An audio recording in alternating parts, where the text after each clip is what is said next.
ನಮಸ್ತೆ ಸ್ನೇಹಿತರೆ, ಇವತ್ತಿನ ವಿಡಿಯೋದಲ್ಲಿ ಉಪವಾಸವಿದ್ದಾಗ ಮಾಡ್ಕೋಬಹುದಾದಂತಹ 2 ರೆಸಿಪಿಗಳನ್ನ ತಿಳಿಸ್ಕೊಡ್ತಿದ್ದೀನಿ.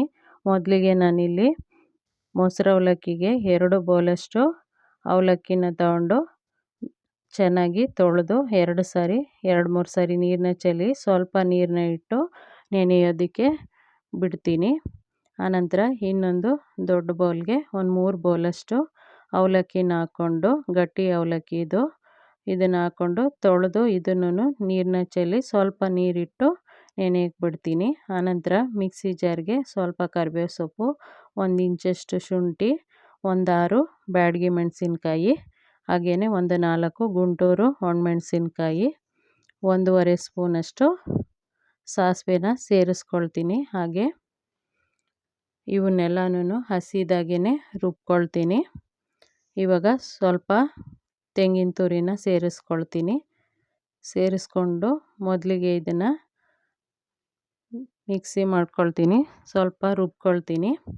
ಆನಂತರ ನಾನು ಒಂದು ನಿಂಬೆಹಣ್ಣನ್ನ ನೆನೆಯಕ್ಕೆ ಇಟ್ಕೊಂಡಿದ್ದೆ, ಅದರ ರಸನ ಇದಕ್ಕೆ ಸೇರಿಸ್ಕೊಂಡಿದ್ದೀನಿ. ಹಾಗೆ ಸ್ವಲ್ಪ ಬೆಲ್ಲನ ಸೇರಿಸ್ಕೊಂಡಿದ್ದೀನಿ.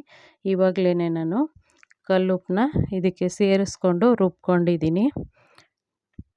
ಆನಂತರ ಒಂದು ಬಾಣಲೆ ಇಟ್ಕೊಂಡು ಅದಕ್ಕೆ ಒಂದು 100 ಗ್ರಾಮಷ್ಟು ಎಣ್ಣೆನ ಹಾಕ್ಕೊಂಡಿದ್ದೀನಿ, ಅಡುಗೆ ಎಣ್ಣೆನ. ಇದಕ್ಕೆ ಒಂದು ಹಿಡಿಯಷ್ಟು ಕಡಲೆಕಾಯಿ ಬೀಜನ ಹಾಕ್ಕೊಂಡು ಒಂಬಣ್ಣ ಬರೋವರೆಗೂ ಹುರಿದು ಎತ್ತಿಟ್ಕೊಳ್ತೀನಿ.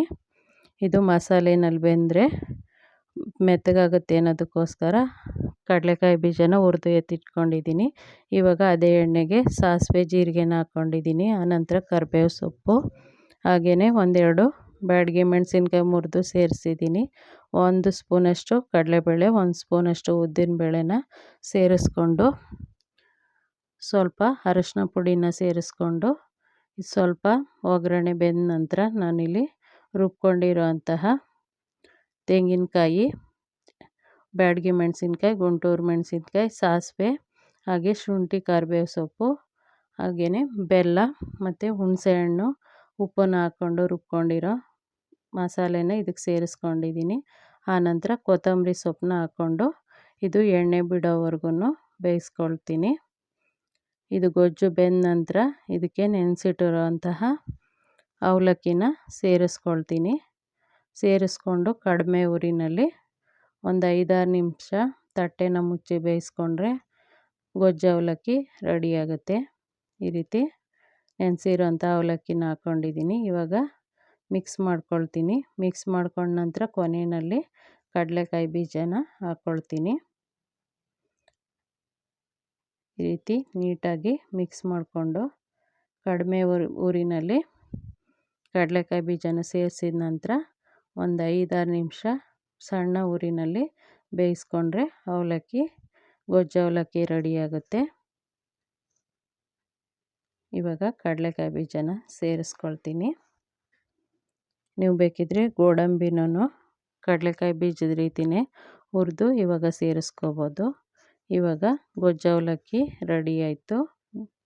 ಆನಂತರ ಒಂದು ಬೌಲಲ್ಲಿ ನೆನೆಸಿರುವಂತಹ 2 ಸಣ್ಣ ಬೌಲ್ ಅವಲಕ್ಕಿ ನೆಂದಿದೆ ನೋಡಿ, ಇಷ್ಟು ನೆಂದಿದೆ. ಇವಾಗ ಇದಕ್ಕೆ ನಾನು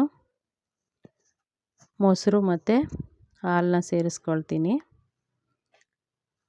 1 ಬೌಲಷ್ಟು 1.5 ಬೌಲಷ್ಟು ಮೊಸರನ್ನ ಸೇರಿಸ್ಕೊಂಡೆ. ಹಾಗೆ ಒಂದು ಅರ್ಧ ಬೌಲಷ್ಟು ಹಾಲನ್ನ ಸೇರಿಸ್ಕೊಳ್ತೀನಿ. ಕಾಯಿಸಿ ಆರಿರುವಂತಹ ಹಾಲು. ಇವಾಗ ಕೊತ್ತಂಬರಿ ಸೊಪ್ಪನ್ನ ಸೇರಿಸ್ಕೊಂಡಿದ್ದೀನಿ.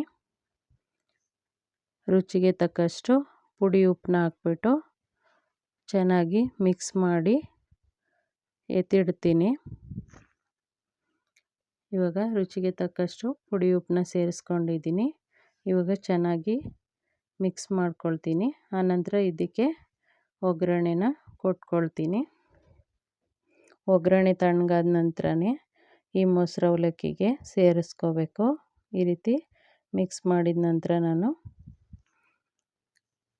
ಒಂದು ಕಡಾಯಿನಲ್ಲಿ ಫ್ರೈ ಪ್ಯಾನ್ನಲ್ಲಿ ಎಣ್ಣೆ ಹಾಕ್ಕೊಂಡಿದ್ದೀನಿ. 1-2 ಸ್ಪೂನಷ್ಟು ಎಣ್ಣೆ, ಟೇಬಲ್ ಸ್ಪೂನಷ್ಟು ಎಣ್ಣೆ. ಅದಕ್ಕೆ ಸಾಸಿವೆನ ಹಾಕ್ಕೊಂಡೆ, 1 ಟೀ ಸ್ಪೂನಷ್ಟು, ಹಾಗೆ 4 ಒಣಮೆಣಸಿನ್ಕಾಯಿ, ಹಸಿಮೆಣಸಿನ್ಕಾಯಿ ಸೀಳ್ಕೊಂಡಿರೋವಂಥದ್ದು, ಸ್ವಲ್ಪ ಕಡಲೆಬೇಳೆ, ಸ್ವಲ್ಪ ಉದ್ದಿನಬೇಳೆನ ಹಾಕ್ಕೊಂಡು ಸ್ವಲ್ಪ ಕರಿಬೇವನ್ನ ಸೇರಿಸಿ ಈ ರೀತಿ ಬೇಯಿಸ್ಕೊಳ್ತೀನಿ, ಒಗ್ಗರಣೆ ಮಾಡ್ಕೊಳ್ತೀನಿ.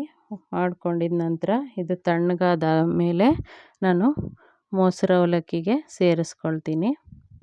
ತಣ್ಣಗಾದ ನಂತರ ಸೇರಿಸ್ಕೊಂಡು ಈ ರೀತಿ ಮಿಕ್ಸ್ ಮಾಡಿಕೊಂಡ್ರೆ ಮೊಸರು ಅವಲಕ್ಕಿ ರೆಡಿ ಆಯಿತು. ಒಂದು ಸರಿ ಟ್ರೈ ಮಾಡಿ ಹೇಗೆ ಬಂತು ಅಂತ ತಿಳಿಸಿ. ಧನ್ಯವಾದಗಳು.